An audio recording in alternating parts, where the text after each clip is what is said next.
aqui, firme e forte em sintonia de mais um Gazeta Esportiva. E ao meu lado, essa dupla de ouro. Boa noite, Celso Cardoso. Boa noite, boa noite. Boa noite, Flávio Prado. Boa noite. Muito bem, olha, o programa de hoje está do jeitinho que a gente gosta, recheado de gols, de informação e de descontração. Temos todas as emoções do clássico Sansão, que aconteceu debaixo de muita chuva no Morumbi, o duelo entre Português e Corinthians lá em Brasília e mais uma vitória do Palmeiras no Paulistão, com direito a abraço de Abel Ferreira no nosso repórter Thiago Salazar. Então, tudo isso e muito mais depois dessas dicas. Já se preparou para... Beleza, a gente está de volta aqui no Gazeta Esportiva. Antes, quero mandar um beijo muito especial para o nosso querido editor-chefe Luiz Ricardo Fini, que está se recuperando aí de uma operação. Fini, beijo para você, a equipe está toda com saudade. Um beijão para a Aline, que é a esposa do Fini, para a Marina, para a Amanda, para toda a família, tá bom? Abraço aí e logo, logo a gente quer ver você aqui dando bronca em nós, porque por enquanto tá só o chileno dando bronca na gente, tá bom? Ó, se liga, quero saber o seguinte, qual a chance do Santos de ser rebaixado no Campeonato Paulista? É uma chance grande? É uma chance razoável? É uma chance pequena ou não tem chance de ser rebaixado? Bom, não tem não, né? Tem, né? Bom, vota lá no site gazetesportiva.com. O que você acha, Celso? Chance pequena. O Santos, apesar do futebol apresentado, não vejo neste ano o risco de rebaixamento, não. E aí, Flávio? Então, o Santos tem todos os méritos para ser rebaixado, né? Mas ele não vai conseguir esse ano não, porque no Paulista, né? Tem coisa pior. Mas não é por mérito dele, não. O Santos é ruim para danar. Ele tem nível para ser rebaixado, mas tem coisa pior. Então, como só vão cair dois, ele vai se safar. Então, vamos ver então como que foi o desempenho do Peixe no clássico de ontem contra o São Paulo no Morumbi. O time comandado por Odair Hellmann não viu a cor da bola no primeiro tempo. Olha só.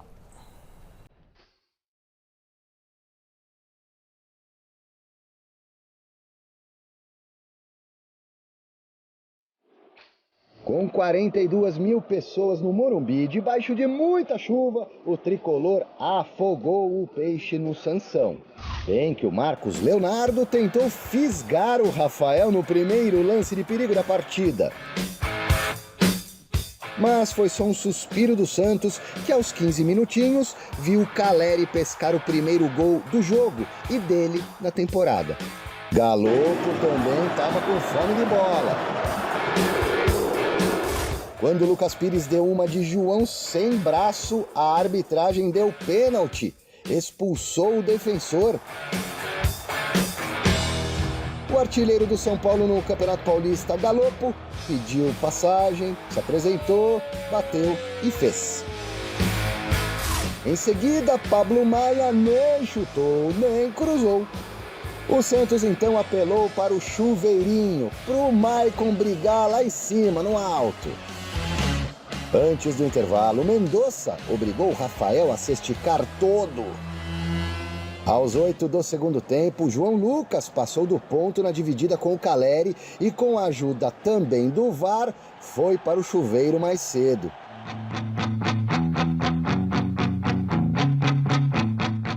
Com 2 a menos, deu ruim de vez para o visitante.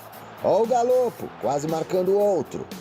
O juizão deve ter ficado com dó do Peixe e fez que não viu o Messias se complicando, metendo a mão na bola.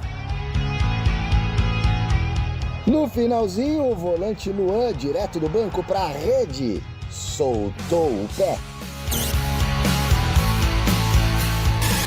O Santos marcou de honra no pênalti cometido pelo Rafael e cobrado certeiramente pelo Juan Seco, que de seco ontem não teve nada. Lavada do tricolor para cima do Peixe, 3 a 1. Na minha avaliação, um jogo normal, início normal, o Santos bem no jogo. E aí sofremos 2 gols de bola parada muito rápido, né? O primeiro e o segundo de escanteio de novo, numa situação de primeiro pau. E aí você tem jogador expulso, tem 2 jogadores expulsos e aí o jogo, aí não tem mais avaliação da partida. Um jogo difícil de se avaliar quando você tem um campo tão encharcado como esse. A gente teve a felicidade de trabalhar bem a bola parada e na bola parada conseguir a vantagem logo no começo. E daí com o segundo gol e a expulsão, eu acho que o jogo praticamente ficou resolvido nesse ponto. No segundo tempo, o fato de você ter 2 jogadores a mais e não conseguir ter tanto volume se deve à água, que você não tem velocidade nos passes, a bola... Essa vantagem que você tem numérica, ela não reflete dentro do campo porque você não consegue fazer girar a bola com velocidade. Eu acertei o meu palpite, hein? E aí, Celso? Então, dá lógica, né? O São Paulo hoje vive um momento melhor, tem um elenco melhor, apesar do São Paulo estar em reconstrução. O Santos ainda carece de peças importantes. Quem era titular e era bom se machucou, não pôde jogar. O Soteldo faz muita falta, em especial. E os jogadores que foram contratados ainda não estão aptos para jogar. Quer dizer, então a torcida do Santos vai ter que ter um pouquinho de paciência. Assim como a torcida do São Paulo. São Paulo vem de altos e baixos, mas venceu um clássico, isso é bom. Deixa o São Paulo ali com a segunda melhor campanha, né, do Campeonato Paulista, e pensando numa eliminatória na fase de quartas de final e semifinal, isso é importante, porque você tem o fato de poder jogar em casa, isso faz a diferença. São Paulo chegou à final no ano passado justamente por causa disso.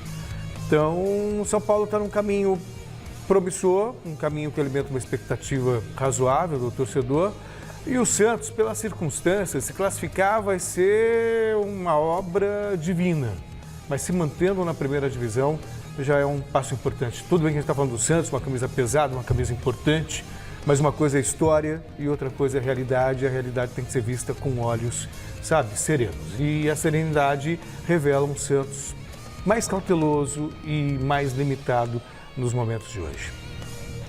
Bom, para mim, foi muito na linha do que o Rogério falou, um jogo difícil de avaliar pela chuva, né, por tudo que aconteceu. O São Paulo aproveitando bem a bola parada, esse Rato, ele dá uma nova possibilidade do São Paulo trabalhar a bola parada, ele bate bem na bola. Os 2 primeiros gols foram oriundos de jogadas dele, de bolas paradas dele, o que é uma coisa boa, né, um mérito para o São Paulo. E com 2-0, claro que o jogo estava resolvido, o Galopo voltou a jogar um bom futebol, começa a mostrar serviço, e o Santos tem o que fazer, né? O Santos tem que rezar para acabar logo isso e fazer algumas continhas para ver se dá para pegar a Copa do Brasil do ano que vem, porque até isso está muito difícil. Muito bom. Partimos então para o CCT da Barra Funda com Alexandre Silvestre e o dia seguinte do São Paulo depois da vitória no Clássico. Boa noite, Silver. O tricolor somou 3 pontos importantes, mas o Rogério Ceni deve ter muita dor de cabeça nos próximos dias. Explica pra gente, por favor. Enxaqueca, ô Michele. Um beijo pra você, Flávio, Celso, amigos, amigas, inimigos, simpatizantes. Antes dos problemas, antes da dor de cabeça, vamos à solução. Galopo fez mais um gol, pediu pra bater o pênalti, o Caleri deu aquela força pro compatriota dele, que também é argentino. O Galopo foi lá, bateu bem o pênalti, 5 gols já, é o artilheiro do São Paulo, que tem o melhor ataque do Campeonato Paulista junto com o Palmeiras. Aliás, o São Paulo já tem a segunda melhor campanha no geral. O Palmeiras está disparado lá na frente com 20. O São Paulo tem 14 pontos, empatado com o São Bernardo, com um jogo a menos. Tem o Corinthians e o Bragantino também com 14, mas nos critérios de desempate, o São Paulo nesse momento leva melhor, tem a segunda melhor campanha, ou seja, vai decidindo em casa as próximas fases, desde que não cruze com o Palmeiras. Sobre a solução Galopo, o Rogério Ceni, pelo jeito, vai dar uma sequência de jogos para o Galopo. Ao menos na próxima quarta-feira. Acho difícil o Galopo não tocar na banda. Jogo contra a Inter de Limeira no Morumbi. Rogério Ceni analisou assim ontem a participação do Galopo no Clássico e nessa boa fase do argentino. O Galopo é um jogador que tem gol, e isso é uma coisa importante. Nós temos que jogar ele numa posição com que taticamente ocupe menos dele. Ele ainda é um jogador que quando joga, se jogar numa função mais atrás, ele gosta de jogar mais próximo do gol. Ele tem gols, né? Tem 5 gols na temporada. E eu acho que ele jogou numa posição não aberta, jogou mais pelo centro, né? Próximo do Caleri, mas junto com o Caleri na frente. E a posição talvez que ele melhor se adapte por enquanto no time.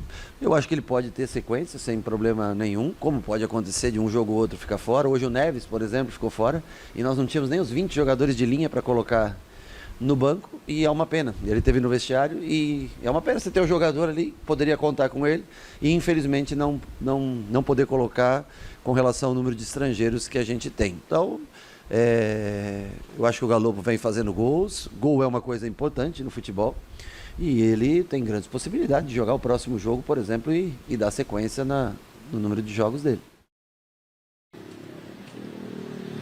Um outro jogador que o Rogério está com o pé atrás é o volante Luan. Foi pedido pela torcida ontem, entrou no segundo tempo, fez um golaço para delírio dele, Luan, para delírio dos mais de 42 mil São Paulinos presentes no Morumbi, mas o Rogério ponderou bastante. O Luan é um primeiro volante, ontem teve liberdade para atacar porque o São Paulo estava com 2 homens a mais em campo, precisa continuar melhorando e é um jogador que está com contrato para vencer no final do ano. Existe lá internamente uma espécie de cartilha de jogador que vai ter o contrato para terminar, não ser tão aproveitado. Então tá me cheirando mal a história do Luan. O Galopo, pelo jeito, vai ser titular já na quarta-feira, continuando assim, segue na equipe. Problemas do Rogério Ceni. Eram 12, agora são 14 jogadores lesionados no departamento médico, uma boa parte com traumas, questão de tornozelo, joelho, pancada, outros por lesões musculares na coxa, esse tipo de coisa. Então, os últimos a adentrarem no departamento médico do São Paulo, além daqueles que já estavam entrando, né? Antes do clássico contra o Santos, o Erisson teve um problema muscular, vai ficar fora alguns dias, algumas semanas, acabou de chegar, já se machucou. O Rodrigo Nestor teve uma contratura, não participou do clássico. O David, com estiramento, também ficou de fora. E no jogo, 3 jogadores sentiram dores. Um deles foi o zagueiro Alan Franco, mas esse aí foi só dor, não teve lesão, nenhum problema, deve ser aproveitado quarta-feira. Talvez possa ser poupado, mas não tem lesão. E mais 2 laterais machucados, hein? O Orejuela pela direita, estiramento muscular na coxa, e o Wellington, lateral esquerdo, com uma lesão semelhante. Um na coxa direita, o que joga pela direita, e o outro na coxa esquerda, no caso o Wellington, que joga pela lateral esquerda. Pouquíssimas opções para o Rogério escalar pelos lados do campo agora. Então ele vai ter que aproveitar o Caio Paulista na esquerda e na direita o Natan, que jogou o segundo tempo ontem. Natan, que voltou do Curitiba, garoto da base forte, vai ter uma oportunidade na carência por excesso de lesionados, Michele. São 14 jogadores no DM. Caramba, 14 é muita gente, né, Celso? Isso, temporada também isso pesa. Você começa a temporada com o jogo quarta, domingo. Tudo bem que dessa vez, por causa da Copa do Mundo, eles voltaram um pouco mais cedo, mas você não tem jogo preparatório. Você já vai com o jogo valendo mesmo, a pegada é outra e a musculatura dos atletas ela não está totalmente preparada. Então é mais do que... Eu me lembro que o São Paulo uma vez abreviou etapas com o Crespo. Ganhou o Campeonato Paulista, mas depois quebrou tudo no Campeonato Brasileiro. Quer dizer, então, é uma fisiologia, é uma questão meio técnica, é científico. Não tem jeito, vai machucar mesmo. Se você ficar usando atleta todo jogo, ele vai quebrar. E aí, só não pode ter a covardia de atacar o departamento médico. Pois é. O departamento médico não tem nada a ver com isso. É calendário, talvez equívoco na preparação ou necessidade de trazer o jogador rapidamente. A contusão, principalmente a muscular, ela demanda tempo de recuperação, demanda um esforço extra do jogador. Então são fatores que não dependem do departamento médico, não depende. Se os jogadores caem lá, alguma coisa está errada. E pancada, torção, essas coisas, não tem como evitar. Então vamos colocar as coisas nos seus devidos lugares. O departamento médico de São Paulo tem nada a ver com isso.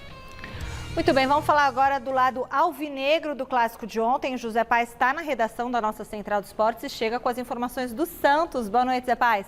O Santos, mais uma vez, convive com o fantasma do rebaixamento no Paulistão. Exatamente isso, Mi. Um beijo para você aí, um abraço para todo mundo que está acompanhando o nosso programa nessa segunda-feira. Pois é, o Santos mais uma vez, mais um ano convivendo aí com esse fantasma do rebaixamento. Tem 9 pontinhos no Campeonato Paulista agora de 2023, em 8 jogos. Está na lanterninha ali do Grupo A, mas é bem verdade que o Santos ainda tem chance sim de se classificar para a próxima fase, para o mata-mata aí do Paulistão, porque o Santos está no Grupo A. O primeiro colocado ali do grupo é o Red Bull Bragantino, tem 14 pontos. E o segundo é o Botafogo de Ribeirão Preto, que tem 11. Ou seja, o Santos está só a 2 2 pontinhos ali do Botafogo, ainda dá para buscar. São 4 jogos restantes ainda aí nesse Campeonato Paulista, mas é bem verdade que o Santos está só a 4 pontos da zona do rebaixamento, da Portuguesa que tem 5, que abre ali a zona do rebaixamento. A Ferroviária é a última colocada aí do Paulistão com 4 pontinhos. E aí o Santos tem mais 4 jogos para fazer no Paulistão. Na quinta-feira agora pega o Santo André fora de casa, lá no Bruno José Daniel, gramado sintético, aquele jogo de mais contato, mais físico. Depois segue aí o Campeonato Paulista pegando a Portuguesa, e aí esse jogo teve uma alteração, viu, Michele? O jogo seria na segunda-feira, às 20 horas lá na Vila Belmiro, mas foi antecipado para o domingo, às 4 da tarde, também na Vila Belmiro, por uma questão de calendário, porque o Santos, na sequência, na quinta-feira que vem, não nessa agora, na outra. Tem aí o Ceilândia pela Copa do Brasil, fora de casa, então por um ajuste de calendário houve essa mudança. Depois o Santos pega o Corinthians na Vila Belmiro, lembrando que o Santos não ganhou de nenhum adversário da Série A nesse Paulistão de 2023, perdeu os 2 clássicos que fez, foi amassado pelo Palmeiras e perdeu para o São Paulo ontem lá no Morumbi, e aí encerra a sua participação no Paulistão desse ano, na primeira fase, se não avançar para a segunda fase, claro, contra o Ituano, que é um time que também está na parte de baixo, tem só 6 pontinhos no Campeonato Paulista desse ano, está brigando ali, tem um jogo a menos, enfim, pode ser um jogo aí dos desesperados essa última partida entre Ituano e Santos lá no Novelli Júnior. E claro que o Odair Hellmann, depois desse jogo aí do Santos contra o São Paulo, depois do clássico, foi questionado sobre a pressão em cima do trabalho dele, se ele se sente pressionado, se ele acha que vai ser demitido, aquela coisa que a gente sabe que sempre acontece no futebol brasileiro quando os resultados não vêm. E o Odair respondeu assim na entrevista coletiva. Vamos ver. Eu estou muito consciente daquilo que vim para fazer, do trabalho que tenho que desenvolver.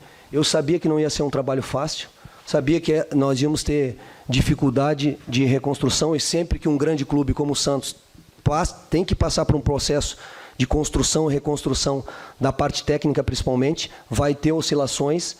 E aí eu tenho pessoas acima de mim na hierarquia que estão me avaliando o meu trabalho. Eu tenho que focar no campo, focar nos jogadores, fazer as melhores escolhas, escolher a melhor ideia para que a gente possa regularizar os resultados e gerar melhores resultados para a equipe do Santos. A avaliação do treinador, ela é feita pelo presidente, pelo Falcão, pelo CG, pela diretoria, e eu estou dando o meu melhor, estou entregando o meu melhor, durmo e acordo pensando em Santos Futebol Clube para encontrar soluções. Mas se o clube, se o presidente, se a direção achar que o meu trabalho não está sendo suficiente, é assim que acontece no futebol. O primeiro é sempre o treinador.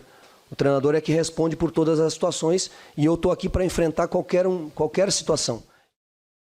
Tá aí o Odair Hellmann pegando um gancho do que ele disse aí, né, Michele? Oscilação. Essa tem sido a palavra do Santos, que define o Santos nesse Campeonato Paulista. Só 2 vitórias no Paulistão desse ano. Ganhou do Mirassol na estreia, naquele jogo de virada. E na penúltima rodada acabou batendo o São Bento lá na Vila Belmiro. De resto, 3 empates, 3 derrotas. O Santos muito mal no Paulistão.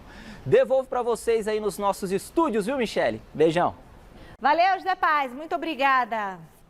E aí, turma, este Santos, Paulistão, o Odair Hellmann disse que tem pessoas avaliando o trabalho dele, que ele sabia que não ia ser um trabalho fácil, e realmente não tem sido, mas ele tem conseguido o que é possível, né? Esse é o ponto, você precisa saber onde dá para você ir, o que você pode fazer. Se não houver consciência disso, é besteira, vai trocar treinador, não vai adiantar nada. O elenco é fraco, há uma dificuldade muito grande, há uma pressão muito forte, o treinador já chega pressionado.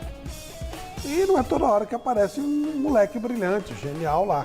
O Santos perdeu os jogadores de graça, o Uriel Beto era do Santos, né? Perdeu praticamente de graça. Vários jogadores já aconteceu isso. Então, tá dentro do que pode fazer, é isso. Pode trocar treinador que não vai melhorar muito mais que isso. Claro que não. Se você não melhora a estrutura, não adianta fazer trocas profissionais. O Palmeiras segue tranquilo no Paulistão, líder geral da classificação e único invicto do campeonato. A última vítima do Verdão foi o Água Santa, lá em Diadema.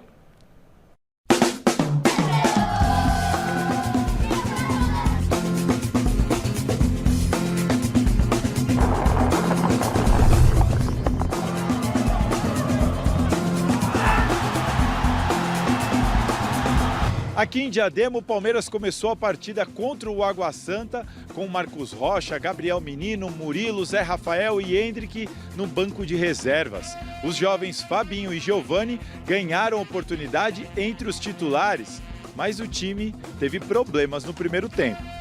O único lance de ataque do Palmeiras antes do intervalo foi esse chute desviado de Dudu, já nos acréscimos. Antes disso, só deu Água Santa. É verdade também que o time da casa não criou nenhuma chance assim muito clara. o jogo mudou depois da conversa de Abel com seus jogadores no vestiário. Nós chegámos ao intervalo, mostramos imagens dos nossos jogadores, eles entenderam onde é que estava o espaço, o que era preciso fazer. Era atrair um bocadinho os jogadores de fora. Muitas vezes vocês viam, estavam 1 para 1, 3 para 3 na frente, abrir bem o Dudu e o próprio Giovanni, puxar os 3 de trás que eles estavam a jogar em 5-3-2, puxar os de fora e ganhar-lhe as costas. O resultado veio logo no primeiro minuto. Rafael Veiga lançou a bola na área e Rony abriu o placar de cabeça. E após 4 minutos de revisão do VAR, porque Gustavo Gomes ali no rebote estava impedido, mas a bola já tinha entrado antes. Então, gol legal. Aos 20, o VAR foi determinante de novo, mas dessa vez para anular o que seria o segundo gol de Rony. Depois da revisão, o árbitro viu falta de Breno Lopes em Lelê no início da jogada. Durante o segundo tempo, Abel promoveu 5 substituições. Endrick foi um dos que entrou. O garoto não marcou gol mais uma vez, mas irritou o zagueiro Rodrigo San, que apelou.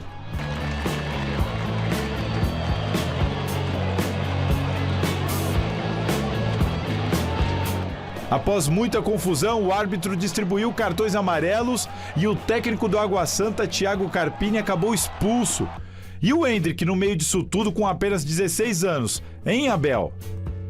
Olha, dá-me cá um passou bem, podes-me cumprimentar. As pessoas dizem que eu sou arrogante quando digo que não quero responder às perguntas. Dá-me um abraço, desculpa lá, mas eu não vou responder. Vai responder.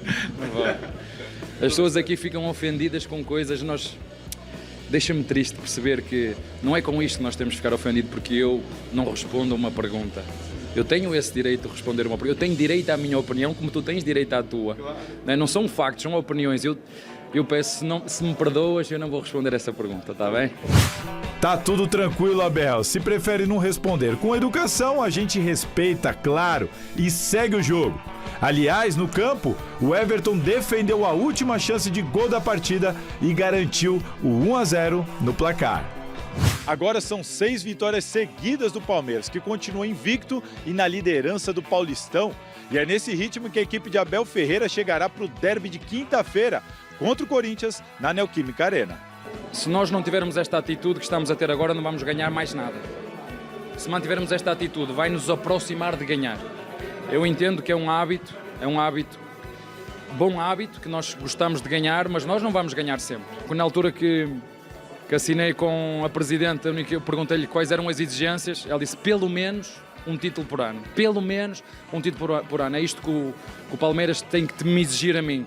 E nós temos conseguido mais do que um por ano e vamos continuar a fazer o nosso trabalho, mas é dia a dia. Não te sei dizer se este é o auge ou não, porque o futebol é muito volátil, mas uma coisa te posso garantir.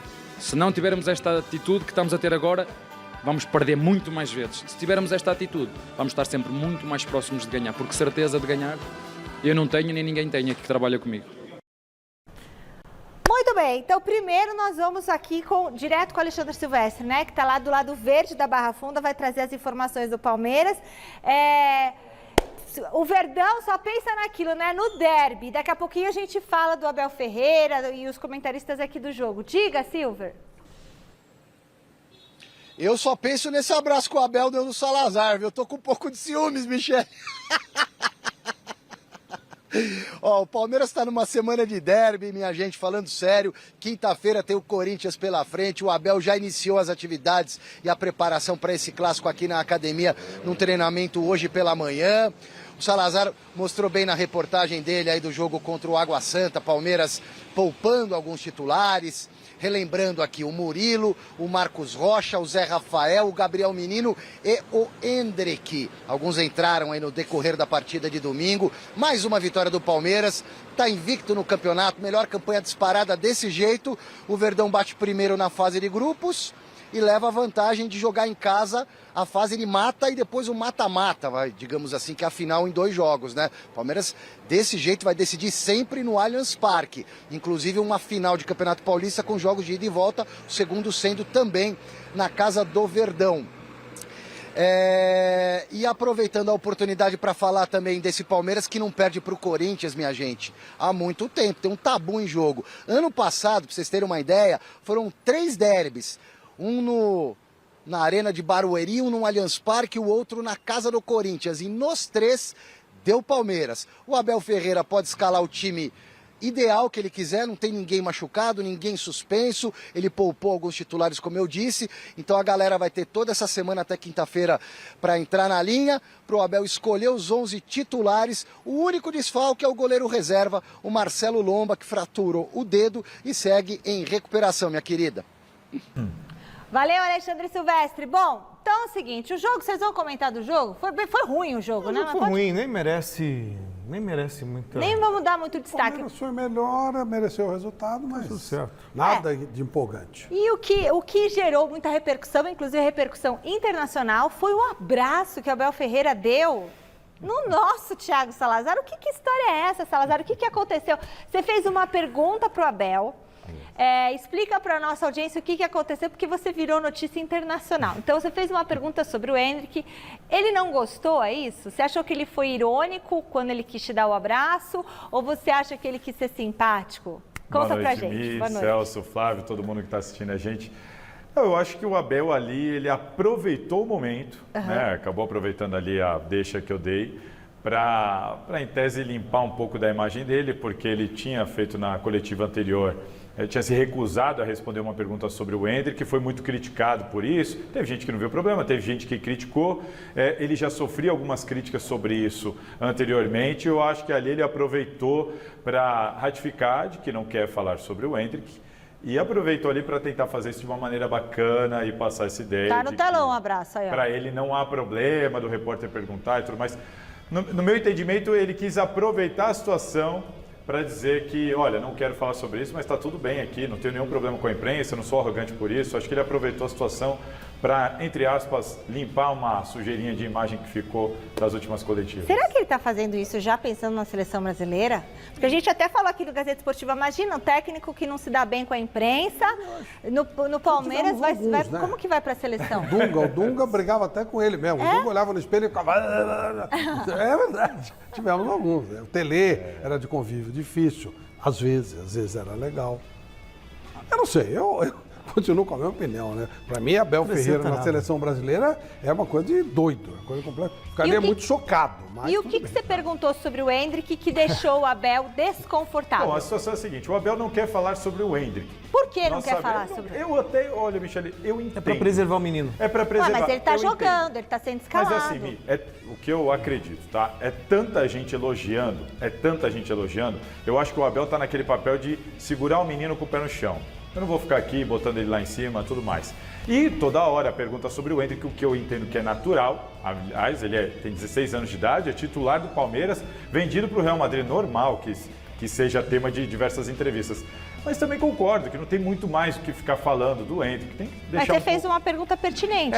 A gente, antes de começar a coletiva, eu não faço tantos jogos do Palmeiras. Sim. Até comentei com os colegas que estavam ao lado. Bom, ele não quer falar sobre o Endrick, certo. Começamos a entrevista ali, eu fiz uma pergunta, a segunda pergunta da coletiva foi minha, não tinha nada a ver com o Endrick. Só que aí ele entrou no assunto da confusão que houve dentro de campo, que culminou com a expulsão do técnico do Água Santa, e o Endrick foi pivô da confusão. Confusão foi porque havia ali uma tentativa de intimidação ao Endrick. Né? Eu estava bem em cima do lance. A gente tem essa imagem da intimidação. É o empurrão que ele recebe do Rodrigo San, que é formado no Corinthians. Eu estava bem em cima e eu escutei o Rodrigo San gritando pro Endrick. Ele falou eu vou te pegar. Então havia ali uma tentativa de intimidação. Olha. Falando verbalmente e no campo jogando o menino na placa. Como esse assunto veio para a coletiva e o Abel falou sobre a confusão, eu coloquei o Endrick na coletiva porque o Endrick era o pivô. Era o tema daquela confusão. Pra mim é só nisso que o Abel falha um pouquinho. Eu entendo ele não querer falar do Endrick e acho até que ele está correto em certa parte. Só que ali era um lance de jogo. A pergunta foi feita não para ficar falando do Endrick. Qual foi a pergunta? A pergunta é porque ele disse assim, essas confusões acontecem porque o juiz permite e tudo bem, faz parte do jogo, a gente tem que saber lidar, alguma coisa nesse sentido. E eu perguntei para ele, mas tudo isso aconteceu, uma tentativa de intimidação num garoto de 16 anos. Você acha ele muito jovem, preparado psicologicamente? Porque para você é fácil falar isso faz parte, mas e para esse menino? Será que ele leva numa boa? Mas eu estou me referindo ao lance, né? A tentativa de intimidação. E eu acho que ele nessa coisa de, não quero falar, acho que ele ficou com medo de, vou acabar falando dele mais do que eu devo. Ele preferiu fazer a brincadeira. Entendo, acho que com educação, como ele fez, não tem problema nenhum. Ele tem o direito de não responder. Desde que com educação, sem levianidade, nada disso. E você achou que o Endrick se saiu bem nesse lance? Ele se saiu muito bem. Não só nesse lance, ele foi intimidado o jogo inteiro. A nossa cabine, Michele, ficava exatamente em cima do banco de reservas. Dava para ver e ouvir tudo. O Endrick tomou chegada e deu chegada no zagueiro. O zagueiro batia a boca com ele fazia Falava o quê pra ele? Ele respondia assim, pode vir, sabe? Então assim, eu achei o Endrick com muita personalidade. E ali, ele teve cabeça fria para não retrucar, ele cai na placa e levanta o braço como quem diz, vamos fazer alguma coisa, mas ele não retruca. Acho que o Endrick foi muito bem, foi muito maduro e, enfim, perguntei pro Abel justamente porque era um lance de jogo. Acho que o Abel, tudo bem, quer proteger o menino, faz parte. Mas quando for lance de jogo, acho que ele poderia comentar. Sim, porque se foi fosse outro jogador, ele a minha tentativa ali com ele. Tá certo, e aí ganhou um abraço. Agora, cá entre nós, o Abel não quis responder. No fundo, você não acha que ele entende que o Endrick é muito novo para estar jogando no time titular? Acho que não. Não sei o que o Flávio e o Celso pensam, mas se ele está escalando, né? Pelé foi campeão do mundo com 17. Porque, vejam, ele tinha falado que o Endrick tinha agora, pra que os adversários precisam entender que bater em menor é cadeia. Tem isso também. Só precisam entender isso. Essa coisa de tentar bater no cara é coisa mais normal do mundo. Eu lembro que o Gabriel Jesus, ele me contou aqui fora do ar, no mesa, que os caras batiam nele, logo que ele apareceu, ele falou assim, ô, ninguém sabe onde eu jogo? Jogava na Várzea do Jardim Peri, você não vai jogar lá. Eu jogo lá, não pode bater que não vai acontecer nada. E é a mesma coisa, é garoto malaco no bom sentido, malaco de bola, né? Isso é jogador de futebol. Convivência. O afinão não dá em nada. Né? Tem cara que você vê afinando em jogo de Copa do Mundo, pô. Legal. Cara, valeu, viu, Thiago Salazar? Super obrigada pela sua participação. E ainda não, ele não vai embora, eu sei, pela participação falando do Palmeiras e do Abel Ferreira, mas você não vai embora não. Não vai embora não. Vamos aproveitar que o Salazar está aqui para mostrar como que foi um empate nada empolgante entre Portuguesa e Corinthians lá no estádio Mané Garrincha, em Brasília. Portuguesa e Corinthians se enfrentaram no estádio Mané Garrincha num jogo de dar sono. No primeiro tempo, João Vitor exigiu boa defesa de Carlos Miguel. Na mesma moeda, Yuri Alberto tentou, mas a bola passou rente à trave. Nos acréscimos da primeira etapa, Roger Guedes parou nas mãos de Tomazella. A segunda etapa foi apática. Roger Guedes, de novo, tentou acender o timão. E no finalzinho, o chute de Paraíso levou um pouco de perigo. Mas ficou nisso, 0-0. Que sono! E aí o jogo, pessoal? Horrível. Num lixo de jogo muito ruim, mais um muito ruim. Como tem acontecido constantemente no Campeonato Paulista, um ou outro jogo bom, mas esse foi um daqueles assim que, olha... Nem deu comentário, né? A gente preferiu falar dos ETs. Esse jogo beira o desrespeito, né? Porque você não via intensidade, você não via vontade, você não via pegada. O Guardiola costuma dizer o seguinte, ganhar você não tem obrigação, mas se empenhar ao máximo, sim. Você se empenha, vai ganhar, você vai perder e tal. Aí não houve nada, né? Foi um jogo onde o 0-0 estava bom demais para os dois, não senti empenho. Tipo, não vamos se esforçar. Tive que acompanhar o jogo por dever de ofício, levei meu filho porque ele gosta do Corinthians e depois me senti culpado porque parecia que eu estava punindo o garoto. Não, mas foi realmente Castigo, uma coisa assim, tem coisas que você não pode permitir no futebol, você tem que cobrar. Os caras não podem jogar com esse tipo de, sabe, indolência, essa é a palavra, indolência. Pode estar calor, você tem que dar o máximo. Pode perder, mas não pode ser indolente desse jeito. Não foi um jogo de futebol. Se você definir, você não pode chamar isso de jogo de futebol. Ô Salazar, o Corinthians está com muitos problemas quando joga fora de casa, né? E isso não é de hoje. O que está acontecendo? Não é de hoje, né? Se a gente pegar o último título do Corinthians, aconteceu em 2019, aquele título paulista em cima do São Paulo.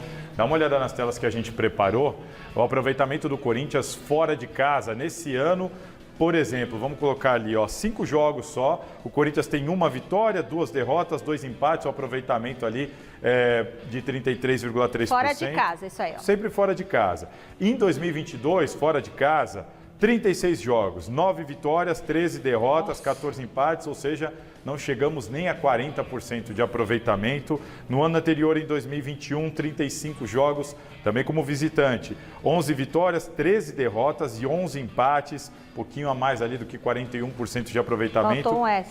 E em 2020, 24 jogos, 7 vitórias, 8 derrotas e 9 empates, de novo 41% de aproveitamento. Se você pensar, dos últimos 20 jogos fora de casa, o Corinthians tem 4 vitórias apenas, levou 9 gols, 35% de aproveitamento. É um problema notório. O Corinthians já trocou de técnico, já trocou de jogador, mas de 2020 para cá, nesse período de jejum de títulos do Corinthians, o Corinthians tem encontrado muita dificuldade fora de casa e o Fernando Lázaro foi questionado sobre isso lá em Brasília. Vamos ouvir o técnico do Corinthians. E o início de temporada tem tido muita oscilação de todos os times, tem tido dificuldade de pontuar e a gente tem conseguido estar bem em termos de pontuação, em tudo, apesar de alguns jogos e principalmente fora de casa, ter tido algumas oscilações a mais. É uma coisa que a gente tem tentado melhorar nesse aspecto. A gente sabe que é uma condição que a gente tem sofrido já há um certo tempo e a gente tem buscado tratar disso, de encarar os jogos fora de casa de uma forma, embora tivemos 2 derrotas em 5 jogos fora de casa, tivemos 2 derrotas, né, por esse aspecto, mas ainda não conseguimos chegar num padrão de atuação fora de casa como entendemos que podemos chegar, um padrão mais próximo do que a gente tem conseguido. Agora é um jogo que a gente vai para a nossa arena, onde a gente tem conseguido ter boas atuações e alguns aspectos também, né, em relação à qualidade, a forma nossa de jogar, alguns aspectos impactam mais nisso e alguns momentos fora de casa você acaba passando por situações adversas e você tem que aprender a jogar de uma forma diferente, a ter um jogo mais competitivo, um jogo mais picado, um gramado que dificulte alguns aspectos e superar isso também. Bom, a boa notícia é que o próximo jogo do Corinthians é dentro de casa, né? No Quilmes Arena, quinta-feira, mas é contra o Palmeiras. É o derby, é contra o líder e invicto do Campeonato Paulista. Em casa ganha. Aí é fora de casa. Quero ver. Contra o Palmeiras é fora de casa. Tanto que o Palmeiras é o time que mais venceu o Corinthians na arena. Quando o Corinthians contra o Palmeiras e contra o Flamengo, é sempre fora de casa. Gente. Todo mundo que está jogando contra eles está sempre jogando fora de casa. Esse palpitômetro vai ser bom, ainda preciso pensar. Para esse jogo, para esse derby, o Cássio está gripado, foi cortado em cima da hora. Como? Até quinta sara. Contra o Portuguesa tem que sarar até quinta-feira. O Júnior Moraes foi cortado também desse jogo, então o Corinthians aguarda. O Renato Augusto. O Corinthians aguarda esses 2 jogadores, mas mais do que aguardar eles se recuperarem, é torcer para não ter um surto de gripe, porque já foram 2. Já pensou que se alguém gripa no meio antes do derby, na véspera? Então esse é o cuidado que o Corinthians está tomando.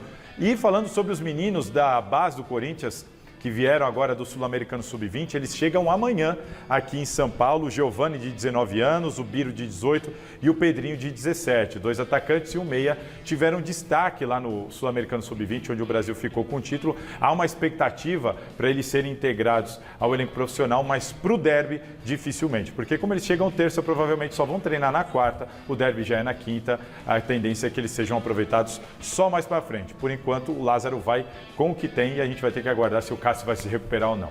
Beleza, muito obrigada, viu, Thiago Salazar? Tchau, você. Vamos atravessar o Atlântico e ver como que foi a final do Mundial de Clubes da FIFA entre Real Madrid e Al Hilal? Vamos sim. Antes disso, temos os gols da vitória do Flamengo na disputa pelo 3º lugar contra o Al Ahly. Põe na tela, Julinho. Final do Mundial, mas sem o Flamengo, que disputou o 3º lugar com o Al Ahly um pouco antes. O placar da partida saiu do 0 com Gabigol aos 11 minutos de pênalti. Mas o time egípcio não estava para brincadeira. Ahmed Kader empatou no primeiro tempo. E no início do segundo, de novo, estufou as redes do Mengão com esse golaço. Mesmo com dificuldades, Pedro deu um sopro de esperanças pro Flamengo com esse gol, na sobra. E Gabi, de novo, pro gol com outro penal marcado, botou o rubro-negro na frente. E pode respirar aliviado, VP. Pedro, no finalzinho, decretou o bronze pro Mengão. Mesmo assim, que decepção no Mundial, hein, nação? Quem não decepcionou, pelo contrário, foi a turma do Real Madrid, que enfrentou o Al Hilal no mesmo estádio pela finalíssima. Vini Júnior abriu o placar logo aos 13 minutos.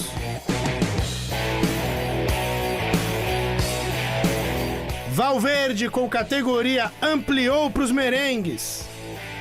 Marenga descontou. Dava para chegar? Não deu.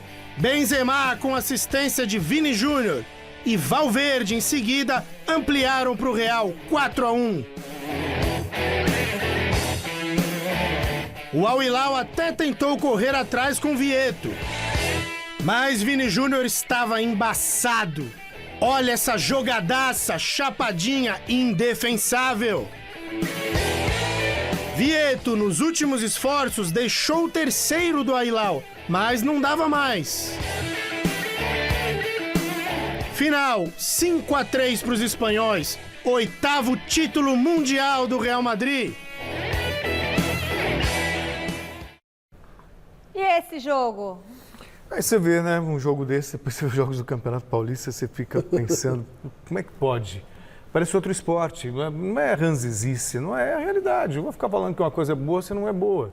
E foi um baita jogo o Real Madrid ao Hilal, e o Hilal, assim, no Campeonato Brasileiro aqui, muito grande a penar diante dele. Digo porque eu digo, o Flamengo que perdeu no primeiro jogo. E não vem com essa conversinha, não.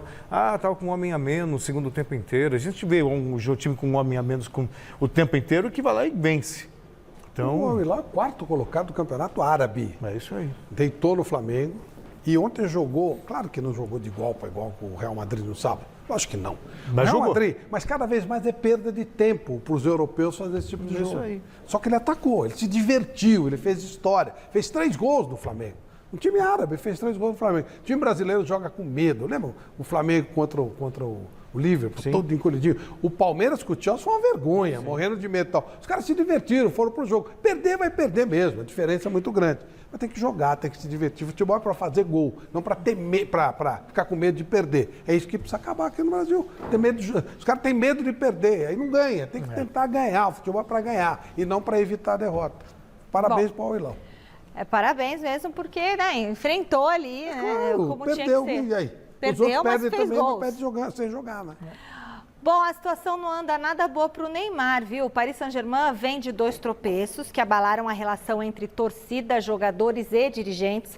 Pela Copa da França, foi eliminado pelo rival Olympique de Marselha e neste final de semana caiu diante do Mônaco pelo campeonato francês. Depois dessa derrota, a chapa esquentou de vez no vestiário com o diretor de futebol, Luiz Campos, apontando falta de empenho dos jogadores. O Neymar e o Marquinhos não gostaram nada da cobrança e o bate-boca foi forte.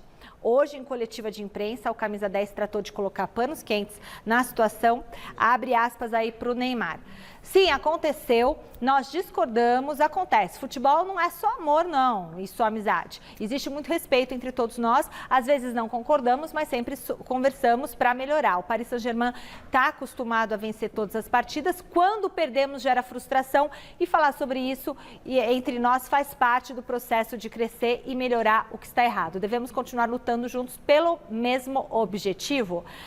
Amanhã, o PSG pega o Bayern de Munique no jogo de ida das oitavas de final da Liga dos Campeões da Europa. Um tropeço deve azedar ainda mais a relação entre Neymar e o clube. Inclusive, já se fala de uma saída do brasileiro na próxima janela de transferências.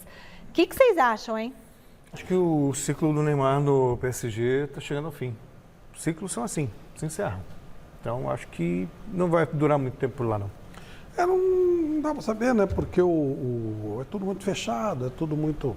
Seria bom para ele, por exemplo, para a Premier League, né? Ia evoluir legal, ia ganhar bastante grana, fez muito bem. Agora, de repente, a pessoa ele vai para um time, para o Manchester United. Para o City seria um sonho, né? O Guardiola dirigindo o Neymar seria maravilhoso. Mas eu acho que se ele sair do PSG, vai para um time da Premier League, tende a evoluir, porque o nível é mais alto. E esse jogo do Mônaco, ele discutiu 2 vezes lá, porque tinha 2 pés de rato lá com ele. E ele, tá acostumado com um nível diferente. Ele toca com o Messi, ele toca com o Mbappé, aí tem os pés de rato lá, e tiquique, os caras não passavam a bola. Então, normal esse tipo de coisa. E essa história do vestiário, o que parece é que o tal do português lá, o Campos. Ele chegou gritando com os caras. E aí, tanto que o Marquinhos, que é um cara tranquilo, também cobrava. A discussão foi esses 3. Sim. A maneira como a coisa foi colocada, e não exatamente a colocação. De qualquer forma, o Neymar vai jogar. É o jeito que se fala, né? O Neymar vai continuar na Europa, ou no PSG, ou no outro time de alto nível, já que ele resolveu seguir carreira. Se fosse ele, já pensava até em parar, né, pô? Tá faltando empenho do Neymar? Vocês concordam ou não? Imagina. O dirigente tinha razão? Sim, não tinha Mbappé, não tinha Messi nesse jogo, né? Faz parte, perder, perde. Então ele tira de vez em quando perde. Eles iam ganhar o campeonato com uns 30 pontos de vantagem, vai ganhar com 26, 27. Ó, de volta ao Brasil, ontem foi dia de decisão da Supercopa do Brasil de futebol feminino entre Corinthians e Flamengo e deu timão.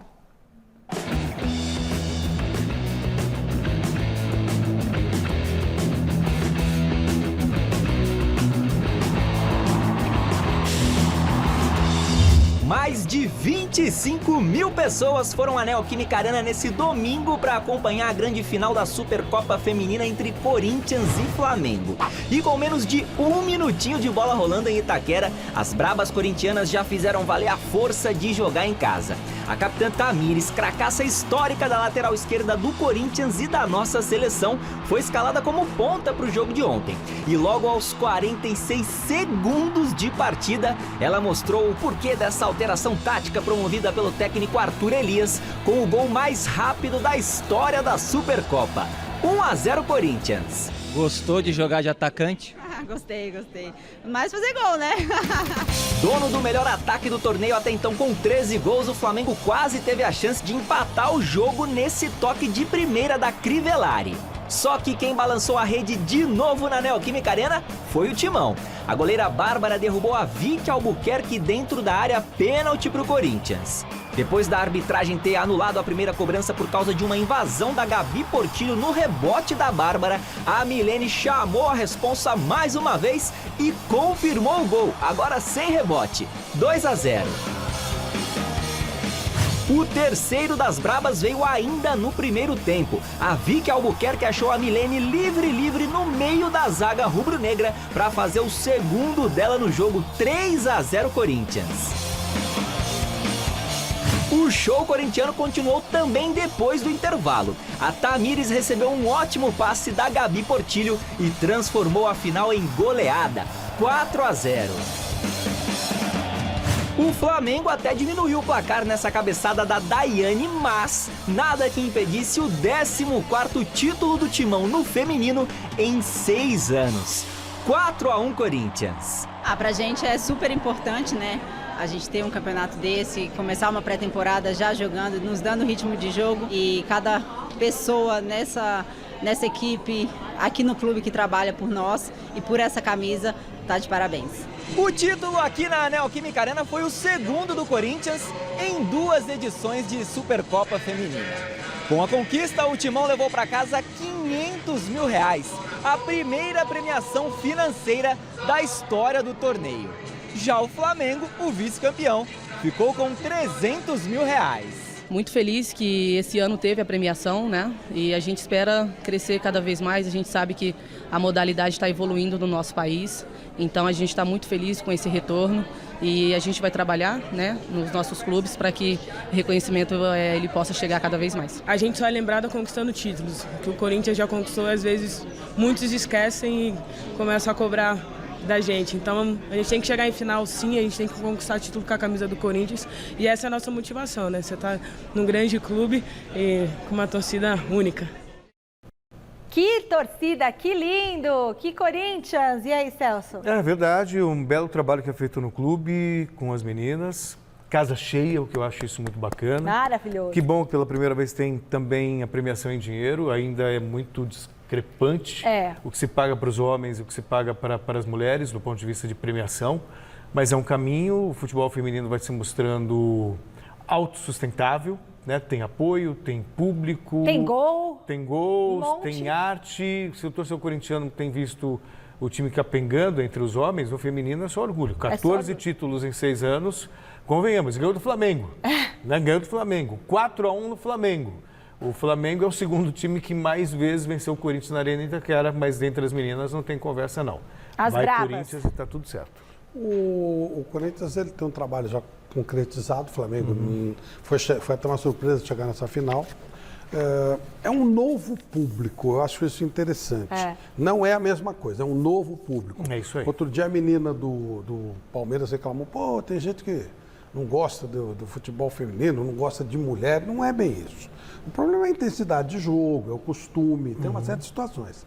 É um outro tipo de jogo, realmente. As meninas jogam de uma maneira mais técnica, mais suave, você pode gostar ou não gostar. Isso aí mas elas conseguem trazer um público para elas. Isso é mais importante do que competir com o público do masculino. Acho que é um outro público. Uma coisa mais soft, uma coisa mais gostosa, não tem muito... Mais leve. E elas estão conquistando um novo... Acho que esse é o público que essas meninas devem buscar. Um público novo, um público delas. E não que fique amarrado ao masculino, que já tem aquele público consolidado, do seu jeito, com suas falhas e com as suas virtudes.